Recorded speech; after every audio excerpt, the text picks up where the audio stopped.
ఈరోజు మన కొత్తపేట్ల మహాలక్ష్మిలో ఫంకీ సినిమాకి పోయినా. సినిమా అయితే బాగానే ఉంది. యాక్టింగ్ చూసుకున్నా కానీ, హీరోయిన్ యాక్టింగ్ చూసినా కానీ, హీరో యాక్టింగ్ చూసినా కానీ బాగా అనిపించింది.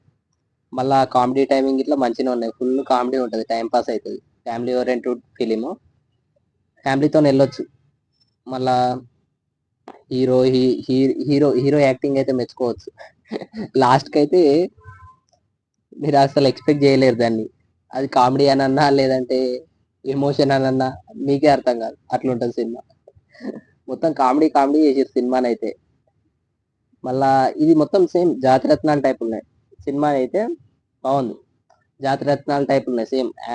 కామెడీ టైమింగ్ అయినా సరే కానీ, మళ్ళీ కామెడీ సీన్స్ అయినా కానీ మీకు సేమ్ అనుదీప్ ఎట్లా అనుకుంటా అట్నే చేసింది సినిమానైతే. సినిమా బాగుంది. ఖచ్చితంగా బ్లాక్ బస్టర్ అవుతుంది అనుకుంటున్నా. చూడాలి.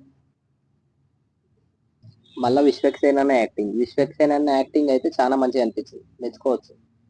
ఎందుకంటే అన్నది ఇంతవరకు మొత్తం ఆ లైవ్ సినిమా ఇవన్నీ ఇంతకుముందు తీసిన సినిమాలలో గిట్లా అన్ని ఫ్లాప్ అనుకుంటా మ్యాక్స్. ఇప్పుడు ఈ సినిమాతో నెట్టు కొడతాడు అనుకుంటున్నా. ఎందుకంటే ఇప్పుడు సినిమా కాంపిటీషన్ గిట్లా ఎక్కువ లేదు మనకు. ఈ కొత్త సినిమాలు వస్తున్నాయి కానీ అలా అన్ని నార్మల్. తమిళ సినిమాలు ఒక రెండు వస్తున్నాయి. ఇంకొకటి తెలుగులో అయితే కపుల్ ఫ్రెండ్లీ అదొకటి సినిమా ఉంది. కానీ ఈ సినిమా ఖచ్చితంగా కొడుతుండొచ్చు. ఇవన్నీ ఇవన్నిటిని బీట్ చేస్తుంది అనుకుంటున్నా.